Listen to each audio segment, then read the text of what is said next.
Oh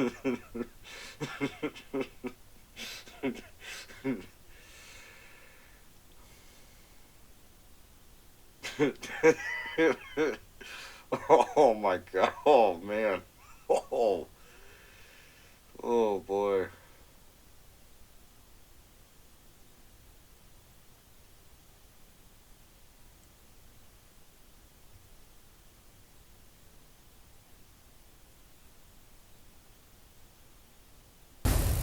And that's life.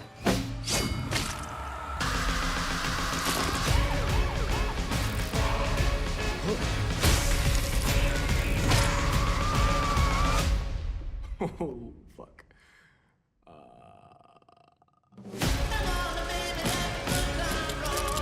How's it going, everyone? Justin Crumley here with the Cujo Productions channel. Welcome to another edition of The Film Cave.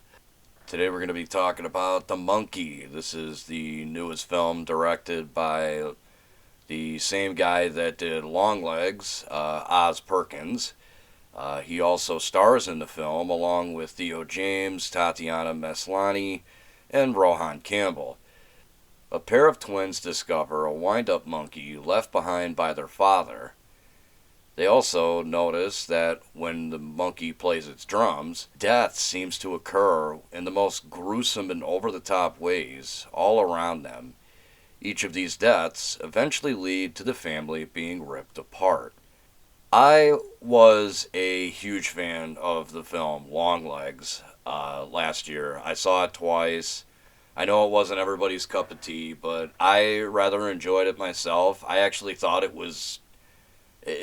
stuck with me. I don't know if it was necessarily like the scariest movie I've ever seen, but it had a lot of moments that definitely kind of stuck with me and made me very uncomfortable. So this is actually an adaptation of a Stephen King short story, which I have not read, so I'm not going to have any basis for the short story at all or how accurate this is to the short story. So I was really excited when this film was announced, and when I saw the trailer, and I found out that Oz Perkins was going to be directing this film.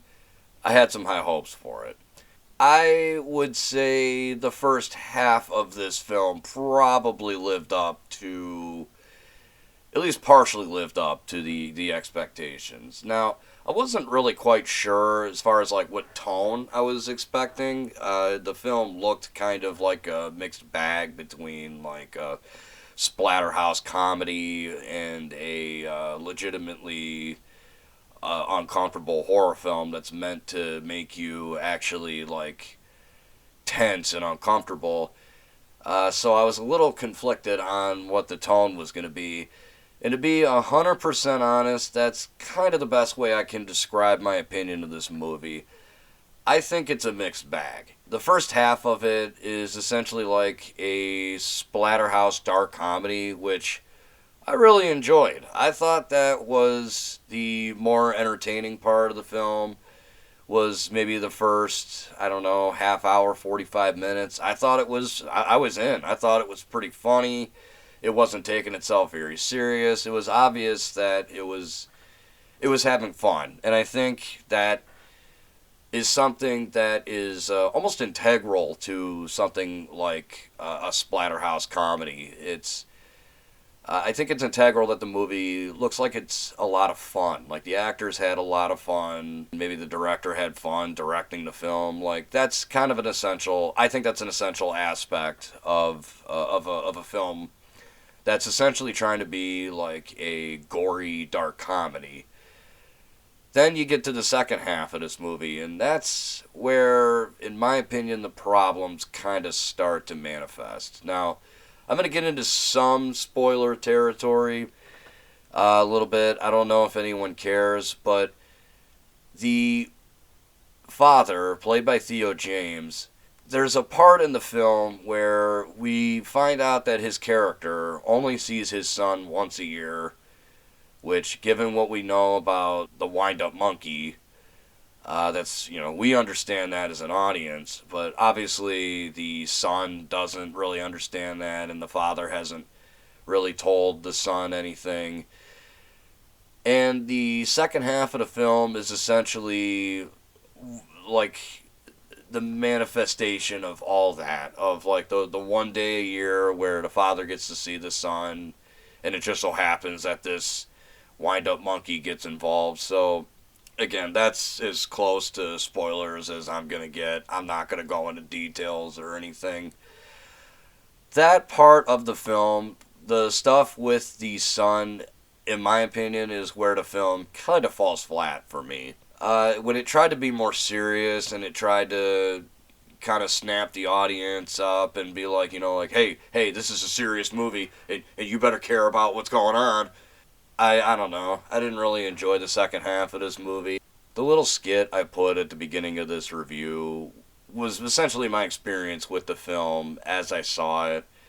I really, really enjoyed the first half. I thought it was a lot of fun. It wasn't taking itself very serious, and it was just kind of, just stupid, gory, splatterhouse comedy fun, and I was enjoying that. It's right when the stuff with the son gets into the film, and it gets more serious. That's for me when it kind of loses its edge a little bit. I think the clashing tones kind of work against this film in the grand scheme of things, but anyway, that's just my opinion. Let me know in the comment section how accurate this is to the short story. I'm definitely curious to know that. Anyway, guys, that's all I have for you today. If you saw the monkey, be sure to let me know what you thought in the comment section below. As always, until next time, I'm Justin Crumley, and this is Cujo Productions saying, stay awesome.